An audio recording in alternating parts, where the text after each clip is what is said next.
안녕하세요. 명언과 경험을 이야기하는 영화 강사 한지혁입니다. 네, 오늘은 크리스마스 때 보면 좋을 영화 3편을 추천해 보겠습니다. 일단 제가 영화를 고른 기준을 말씀드릴게요. 그러니까 개인적인 기준이긴 한데 뭔가 크리스마스에는 액션 같은 화려하고 재밌는 그런 스타일보다 좀 잔잔하고 보고 나면 마음이 따스해지는 그런 영화가 좋은 것 같아요. 그래서 그런 영화를 고른 거니까 참고해 주시고요. 제가 진짜 고르고 골라서 확실한 것만 가져왔습니다. 그러니까 이 중에 안 보신 게 한 개라도 있으시면 정말 행운인 거고요. 꼭 보시길 바라겠습니다. 첫 번째는 터미널이에요. 일단 이 영화가 스토리와 소재가 굉장히 독특합니다. 어떤 사람이 비행기를 타고 뉴욕으로 여행을 가는데 입국이 거부돼요. 그래서 뭐지? 하고 보니까 알고 보니 이 사람이 비행기를 타고 오는 동안에 그 사람의 나라에서, 그러니까 영화상에서는 가상의 국가입니다. 나라에서 쿠데타가 발생하는 바람에 그 나라가 유령 국가가 되어버려요. 그 사람의 국적이 애매해진 거죠. 그래서 입국도 못하고 돌아가지도 못하는 그러한 상황에 처합니다. 근데 이 사람의 문제가 영어를 한마디도 못해요. 영어가 중요합니다. 그래서 얼떨결에 이 사람은 영문도 모른 채로 공항에서 노숙을 해야 되는 겁니다. 그러면서 벌어지는 스토리예요. 결국에는 이 사람이 공항에서 9개월 동안이나 노숙을 하게 되는데, 그러면서 벌어지는 이야기들이 굉장히 재미있고 재치있고 귀엽고 따스하게 담겨져 있어요.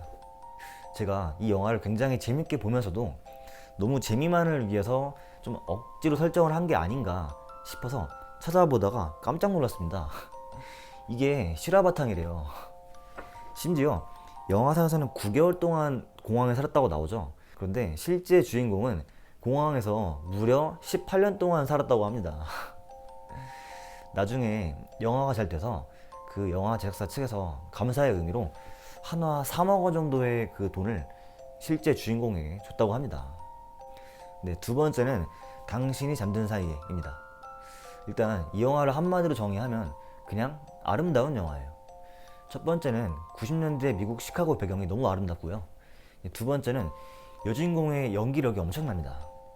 그러니까 매력이 엄청난데 개인적으로 이 배우를 좋아합니다. 이 배우님께서 연기를 하시는 모습을 보면 연기 같지가 않고 그 영화상에서 살아가는 실제 인물 같아요. 그냥 아무튼 스토리가 가족의 따스함을 경험하지 못한 채로 이제 외로움을 안고 사는 한 여주인공이 있는데, 그 여주인공이 지하철 매표소의 직원이에요. 그러면서 매일매일 출퇴근하는 사람들을 보게 되죠. 그러다가 어떤 한 명의 남자와 짝사랑에 빠지게 됩니다. 근데 어느 날 우연히 그 남자가 지하철 선로에 떨어지게 되고요. 그걸 또 우연히 발견해서 여주인공이 구해주게 돼요. 근데 남자가 떨어지면서 기절을 한 겁니다. 그래서 병원에 실려가는데 이제 간호사가 가족 관계가 아니면 못 들어간다고 해서 얼떨결에 우리 여주인공이 약혼녀다 라고 거짓말하게 됩니다. 근데 일이 커지는 게 병원에서 그 남자의 가족과 만나게 돼요. 근데 가족 입장에서는 이제 그 여자가 자신의 아들의 숨겨진 약혼녀인 줄 알고 그냥 가족처럼 잘 대해줍니다. 그런데 이 여자가 가족의 따스함을 너무 오랫동안 못 느껴봐서 그러한 따스함이 너무 그리웠던 거예요. 너무 좋은 겁니다. 그래서 빨리 이게 거짓말인 걸 말해야 되는데 그러지 못합니다. 그러면서 이 여자는 이 가족과 함께하고 싶다라는 생각을 자꾸 하게 돼요. 저는 그런데 이 영화를 보다가 당연히 처음에 짝사랑에 빠진 지금 기절해 있는 그 남자와 잘 되는 건 줄 알았는데, 알고 보니 그 가족 중에 그 남자의 남동생이 있는데 그 남동생과 가까워지는 그런 스토리더라고요. 그런데 이게 굉장히 따스하고 잔잔하고 감동적이게 담겨 있습니다. 그래서 영화를 보시는 것만으로도 일단 미국으로 여행 가는 느낌과 90년대의 감성으로 시간 여행하는 느낌과 그리고 우리의 매력적인 여주인공의 그 사랑스러운 매력을 느낄 수 있습니다. 그래서 보고 나면 굉장히 따스함으로 마음이 충만해지는 그런 느낌을 갖게 되실 거예요. 마지막 세 번째는요, 소울서퍼입니다. 이게 개인적으로 제 인생 영화인데요. 일단 프로 서핑 선수가 되고 싶어 하는 어떤 소녀의 이야기입니다. 그 소녀가 바다에서 서핑 연습을 하다가 상어에게 물리게 돼요. 그래서 한쪽 팔을 잃게 됩니다. 그런데 서핑을 하는데 팔이 한 개 없어버리면 거의 뭐 불가능한 거잖아요. 팔을 저을 수가 없으니까요. 절망에 빠져 있는데 그 절망을 딛고 일어나는 그런 스토리입니다. 저는 이 영화의 메시지가 너무 좋아요.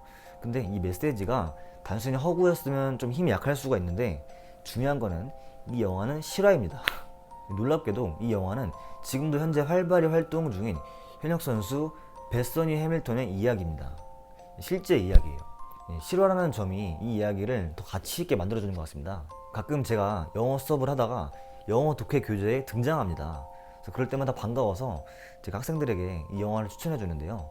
이 영화도 역시 꼭 보시길 바라겠습니다. 네, 이렇게 크리스마스 때 보면 좋을 3편의 영화를 추천해 봤는데요. 이번 크리스마스에는 뭔가 밖에 나가기 애매하죠. 집에서 좀 아름다운 영화를 보는 게 제일 좋은 것 같으니까요. 혹시 이 영상을 통해서 이 영화를 보신 분이 계시면 댓글로 어떠셨는지 알려주시면 감사하겠습니다.